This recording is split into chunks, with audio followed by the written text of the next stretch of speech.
Hey, what's up, everybody? This is Justin from Alloy Art. Today I'm going to talk about our swing arm reinforcement bushings, try and give you some install tips and explain a little bit more of how to install them a little bit better, even though I'm not going to do them on an actual bike today.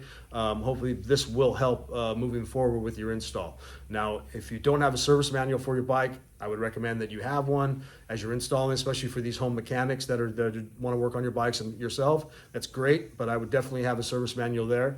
Now, you can either drop the swing arm, pull the pucks out, put them in, and then reinstall everything, or some guys are going right through the holes in the sides of the frame. Either way, there's a few things you need to be careful of when you're doing this. A is that you're gonna see this notch, okay? This notch actually locates this piece onto the frame. They are on both sides of the bike, okay? So when you drop your swing arm down, you need to make sure that these stay in the located points of the bike. There's little nubs that stick off the frame and off the pivot block on the other side that actually locate this. As you're tightening it down, typically sometimes I see the right side, which would be your rear brake side, actually shift, and people don't realize it and they still tighten down. This will definitely cause a vibration. It will definitely throw off the powertrain alignment. So that's one thing you need to pay attention to, is that when you're reinstalling these, is that and you're tightening them down, they actually stay located where they're supposed to. Because like I said, that will cause an abnormal vibration. Two, if you're just going to go through the sides of the frame, through the holes, that's another thing.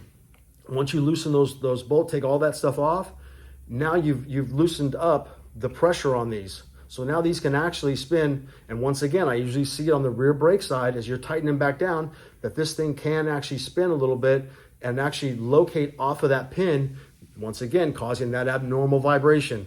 So that's something you really need to pay attention to as you're tightening up. Make sure you give a look, make sure that thing's located in there really good before you tighten it down, and that puck is, when you're tightening, it's not spinning at all. Make sure that puck is not spinning, because if you see it move, I'd back it off and I'd really make sure that thing is really located and hold that thing in there.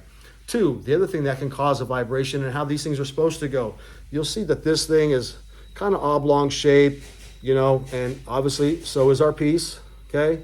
So this thing can actually go in this way or upside down. I'm going to show you the difference.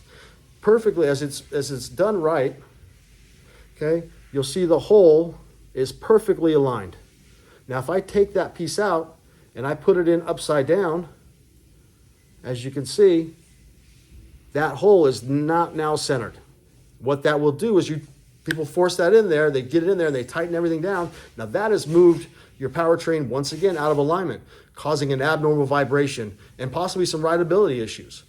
And those are the things that I typically see on people complaining that, hey, my bike's doing abnormal vibration and things like that. And we've actually felt it. It's happened on the race bike, not the upside down part, but the piece coming out of the notch. And that's how we found it that way too.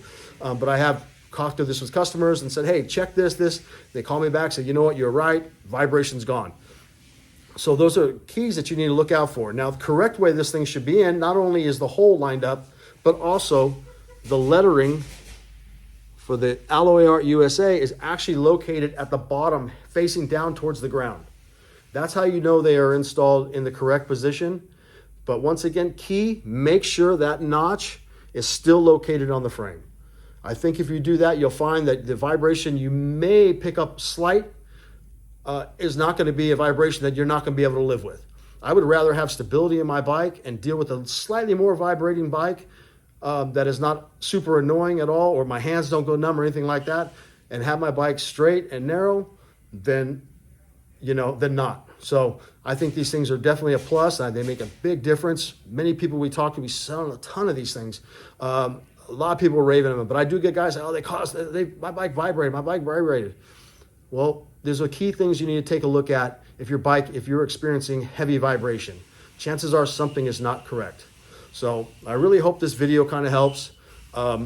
Help you understand a little bit more, and we are going to try and do an install video on an actual bike so we can physically show you and go from there. But I hope this does help answer some questions, and thank you for supporting Alloy Art. We appreciate it. Please give us a call if you have any questions. I'm Justin. Like I said, you can get a hold of me. I'm the guy you're going to talk to anyways. 626-963-5021, or you can email me at justin.alloyart@gmail.com. Either one. I prefer a phone call so I can talk to you. It's a little bit easier than texting back and forth or typing back and forth. I'm not a good typer anyways, but let's see if we can get this handled for you guys. I appreciate you guys. Thank you. Bye-bye.